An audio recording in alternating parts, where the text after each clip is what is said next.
Hey everyone, welcome to Bike Revs. I'm Mark. Now you might remember from about 6 months ago that I managed to get myself a puncture in this almost brand new Michelin Road 5 tyre. I was going through Wales at the time, stopped off at the services just outside of Ryder, and I found that the tyre was flat, so I managed to plug it, and that plug is still in there today. Now normally I would have come straight home, swapped the tyre out, or at least got it plugged professionally, but I've got a YouTube channel and I wanted to see just how long this would last. Well, as I say, it's been about 6 months and about 3,000 miles since that went in. And to be honest with you, it's as good as the day I put it in there. So I kind of could leave it in. However, we're getting to the winter season now, and I think probably the pressure of all the water on the road hitting into that, probably degrading it slightly with all the water, might mean that that gets pushed back into the tyre. Also conscious that my bike's now done 8,000 miles, and towards the end of this winter season it'll probably get up to 10,000 miles, and there's a bit of a mental block at 10,000 miles on bikes where the price kind of drops off the edge of a cliff, so I'm going to look to probably trade it in. What bike I'm going to get next I've no idea, and I'm sure I can make a video out of it, but for now I figured there's no way I'm going to sell a bike with a tyre plug in it, so I may as well get it swapped out now. So I'm actually booked in tomorrow at Chris Mullins in Gloucester to get the tyre replaced, but before I do that, what I want to do is show you how to actually repair a puncture, because I've never done that on a video. I've talked about it but not actually shown it, and as luck would have it, there's another nail in the tyre just there. What's the chances? Well, luckily this one's right in the middle of the tyre, so it's easy to get to, and it almost looks as if somebody's only just put it there with a hammer, which of course I did. So let's get on then and fix that puncture there. I'm using the Oxford puncture repair kit, which I think is completely brilliant, and the first thing to do is identify where the puncture is and then pull that thing out. So I'm going to use the tools that I've got available to me, and this is all I've got really, so it'd be a case of getting into there and just levering out the offending article, which can be easy, can be difficult, depends what it is. When I got the last puncture it was a little triangular shaped stone, but in this case it is just a nail. So let's have a look. There we go, that's got it out. So that nail is sticking in the tyre. I can make a note there of where the hole is. So the first thing I need to do is just get a little bit of preparation, and that is to get one of these ready. Now if you've got somebody helping you, then you can always give them this job to do, which is to get one of these things which they call bacon strips, not to be confused with chicken strips, and one of those needs to be fitted into that needle. So whilst you're getting on with preparing that hole, your mate or whoever's with you can get this thing. They usually take a bit of flattening out and then pushing through there, and it's not an easy job, to be fair, which is why it's good to get somebody else to do it in the background. Right, let's just get that through. You see, it's quite a tight fit. Oh. But there we go, that's that through there. And then what we'll need to do is get some glue on there as well. So we'll just put that to one side for now, so that's sort of almost prepped and ready, but we've got to glue it up, but I won't do that just yet, because what I need to do is go back to the hole where I can feel the air coming out of it, and then get this thing, I'm not quite sure what it's called, a rasp or a reamer or something like that. It's quite rough and it's pointy at the end, so you can get that into the hole, and then once that's in, it's actually easier to do this on the bike. There we go. And we can go in and out and make the hole rougher. But the other thing to do is to add some glue. Now the glue helps lubricate it, makes that job a little bit easier, but also of course you do want to get lots of glue into the hole. So don't be scared to use a bit. Get it on there, and that's much easier now. So we're just getting all that glue into the hole, and then glue onto there. You can hear the air coming out of there, lots of glue, and we're going to get this and then poke that into the hole about 3/4 of the way.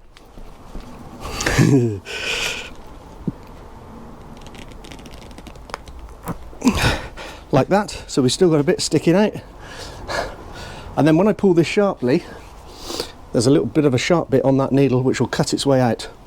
Now the other thing to remember is not to twist it when you do that bit. So there we go, pull it out like that and it comes straight out, leaving the plug in the hole. I've then got this little thing which is a razor blade that comes with the kit, and aiming it away from myself, obviously, I can then trim off the excess, and we have successfully plugged the hole. Stick the lid back on my glue, and you can see I struggled a little bit there. Honestly, that's much easier when it's on the bike than it is when it's off the bike, and after a few miles that will be pushed flat, and eventually it will just come off and become flush with the rest of the tyre. So there we go. There is an example of how to do it. I'm going to show you how to inflate the tyre now, because the chances are you won't have any air in it. Now, you saw I actually still had some air in the tyre because it was coming out, but let's just say you've run the tyre until it's completely flat, and so to simulate that I shall let all of the air out of the tyre. Okay, I got quite bored waiting for that to deflate, so what I used was my little valve removal tool. I took the core of the valve out so I can tell you that there is 0 psi in this tyre at the moment, which is possibly what could happen to you if you're riding for any length of time, not realising that you've got that puncture. So what we're going to do now is pump it up as if we're at the side of the road. So for that I'm going to need this little adapter, and I'm going to need a gas canister. Now, when you buy the gas canisters in a pack, you normally find that there's a sleeve on one of them and the others don't have sleeves. Use the sleeve because these get really cold and they can stick to your fingers. So the first thing to do is get this onto the valve. So we'll get that on there, and it just screws on. Get it up nice and tight. And it swivels around, so you can adjust that to the right angle to get the canister on. Now make sure this is closed to stop any gas escaping, and then get that thing and crack it onto there. And you'd have to do it up quite tightly because you've got to pierce the metal for the gas to come out of it. So there we go, that's in there quite tight. And now for the fun bit, which is when you open this, and all the gas will come out into the tyre. So, and that's it, it's in. I would suggest that you use more than one of those. Yeah, that is really cold. So yeah, use more than one of those, purely because I'm going to have a look now. I've got a digital pressure gauge in my pocket. I'm going to see how much air or gas that actually put in there. Ooh, that is chilly. So make sure that's set to PSI, and 5 PSI that's put in there, so that's gone from 0 to 5. So I would suggest, yeah, you would probably need 2 or 3 of those canisters to actually get going on the bike. What I'm going to do now is pump up the tyre, and we'll just see if my fix has actually fixed it.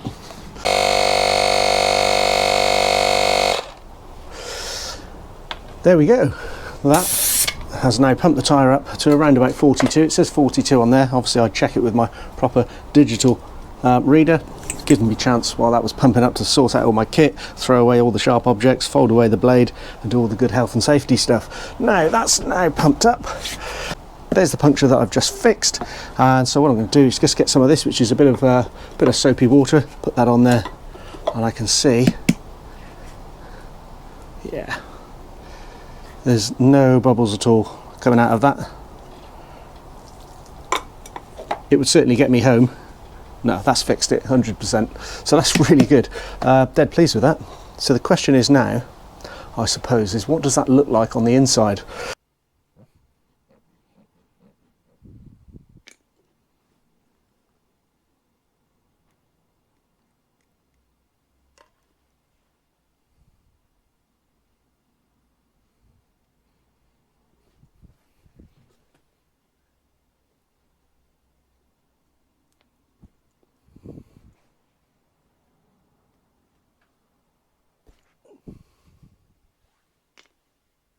Right then, just before I take this tyre in and get it replaced, I've got to point out that there are a few different ways that you can plug a hole in your tyre. Now, one of the obvious ways to do it is carry a can of tyre weld. That's that foamy stuff that you spray into the valve. It coats the inside of the tyre and it blocks most holes. Now, I've used that very successfully on cars. I'd never use it on a motorbike, but I'm sure if you carry a can of that, it would help. You probably need a rucksack, because I don't quite know where on a bike you could stick a can of that stuff. There's also these little guns you can buy that have like a mushroom plug in it, so you can push it into the hole and it pushes a little mushroom plug in, and then you can pull that and it will block the hole as well. Never used one of those and I haven't got one. And the other thing that I just noticed on Amazon are these things, which are like screw-in rubber plugs, which apparently you can just screw into the hole and that will block it. So these are only a couple of quid. You get a little carton of them and a screwdriver, which is nice. So you could carry that on your bike, I reckon. You could also carry that in the car, which I might well do. So what I'm going to do is have a look at this, because you would not believe it, but no sooner have I fixed that puncture there, I've got another one, another nail in the tyre, right in the middle again, almost again as if I put it there myself. So what we're going to do is get that nail out, and then I'm going to try and plug it with one of those. So let's see how we go. Right, so I've got my little screwdriver set. I will re-emphasise the fact that it is much easier to do this, as I said, with the tyre actually on the bike. So we'll take that out, and I'm going to stick that in my pocket this time, because otherwise it's going to end up on the drive and I'll probably run over it. And I'm going to choose the correct size. So there's fat ones and there's thin ones, so I'm going to take one of the little thin ones. I've got the hole there, and I'm going to try and plug that hole like that. So that goes like that, by screwing it in with the little plug. So let's see if that works.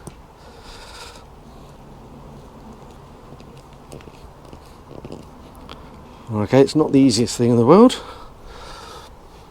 Perhaps if I make the hole a little bit bigger to start with, and then maybe that'll work better.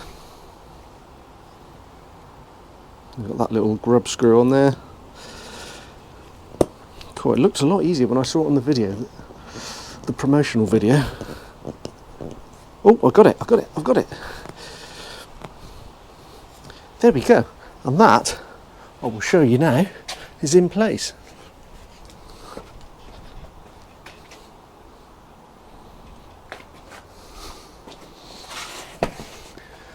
The question is, of course, is that going to hold? It's certainly very neat. I don't reckon it's going to hold, but we'll see. Let's pump this up 42 psi and see how we go. Well, my little Temu electric pump, it turns out can't pump 2 whole tyres up before it runs out of battery, so just finishing this one off by foot, and we are there at 42 psi. So excuse my breathlessness. But what we'll do now is have a look at some of these patches and see how they're holding up. So I've just got plain water this time. I think it works better than soapy water, to be honest, to look for a hole. But if we put it on my old patch, there's no bubbles coming out of the original, so that's good news. That's all fixed after all those miles and all those months have been in there. My new one that I did today, earlier this morning, again, no bubbles at all. So that's going really well. And then this new one, just there, which you probably can barely see, is fabulous. Well, that's working as well. So that has actually fixed that hole. I'm very impressed with that. I didn't think that was going to work at all. I thought it was going to shoot out like a bullet, but no, there's no leakage. That would definitely get you to your next destination. Now obviously you still need some means of blowing the tyre up, but that seems to have done the job. Very much a temporary fix, I think, for that one. Right then, it's the next day and I'm back from my trip to Gloucester to see Chris Mullins. Now he fitted me a new tyre and he said that I could take the old one with me. Now that's good, because what that means is I get £2 off the cost of fitting a tyre, because they don't have to dispose of the old one. The downside, of course, is that I'm now going to need to get rid of this thing, but I'll worry about that later. For now, it's just a useful thing, because I'm going to be able to show you exactly what goes on inside the tyre with these plugs that we've put inside. So come in closer and let's take a look. Right, that first plug you can see on the inside of the tyre is the one that I put in place all those months ago, and you can see it's mushroomed up quite nicely. There's no way that that's going to poke through the tyre and come out on the outside. So that one's pretty good and solid, and in fact if I touch it with my finger it's still quite pliable and sticky. It's a very odd substance, but there we go. That's the old one that I put in place. The one that I did yesterday, just as a trial, is this one, and you can see this one's sticking up. I guess once you get going on the bike, then that would probably squash down with a centrifugal force pushing it down that way like that. Again, soft and squidgy. And then this little thing here is the little plug that I put in as well. And again, I'm just amazed that worked, but it did a really good job, and that's definitely a good get your home fix. So I've actually got those plugs now in the back of the bike, and I've also got them in both of my cars just for emergencies. Right, one last thing just to test on this tyre is that we've established that the plugs aren't going to pull out that way, where it seems very unlikely, but could they push in? So this is the old one that I've had in there for months, so if I just put some pressure on that with the blunt end of a little metal bar, will that push that in? So this sort of simulates me riding over some stone, and it pushes on there, and no, that's not going to push back in. That's really good. Now the other one that I did, obviously I haven't ridden anywhere with that on, so it's unlikely that's going to actually go anywhere. It is a little bit softer than the other one, but yeah, that's not. If I try and pull it from the inside, yeah, no, it just breaks off and actually does leave a hole. So you can pull it through. I wonder if the other one will do that as well. Where are we? So if I grab it on the inside, God, that one's. I did a good job on that. Considering that was at the side of the road, yeah, you can eventually pull it out, but that was a struggle to get that one out. And then of course we've got the little screw that I put in there, and I don't know how good that is. Again, that is coming out well on this test. I can't push that in, and I can't grab hold of it on the inside to pull it either. Will it push outwards? Not that this is going to be a thing. No, it doesn't push out. So again, really impressed with the little screw. Well, that's about it from me. So today's lesson is carry a puncture repair kit. It doesn't matter what kind, they're all pretty easy to use, and they do all appear to work, at least enough to get you home, if not for 3,000 or 4,000 miles. Right, also, don't forget to keep your chains oiled, and I'll see you next time.